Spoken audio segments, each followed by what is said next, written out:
మళ్ళీ కేసు విషయంలో మీ పైన కొన్ని ఆరోపణలు ఉన్నాయి, అది ఎంతవరకు నిజం సార్? అంటే హనుమసోన్పల్లిలో తండ్రి చనిపోయిన దాంట్లో 194 BNS కింద కేసు నమోదు చేయడం జరిగింది. అందులో భాగంగా ఇరు వర్గాల వారు మన దగ్గరికి వస్తే అది మనం వాళ్ళ డబ్బులు ఇప్పియమని మనకు అడిగినారు.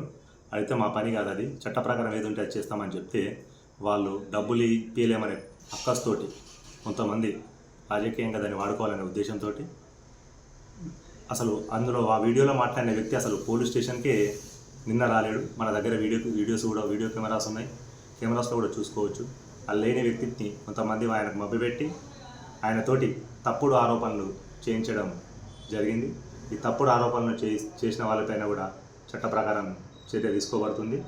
వాళ్ళకు ముఖ్యంగా వాళ్ళకి డబ్బులు మనం ఇప్పియలేమనేసి చట్ట ప్రకారం ఉన్నదే చేసుకోమని చెప్పడం ద్వారానే వాళ్ళు నా పైన ఆరోపణలు చేయడం జరిగింది.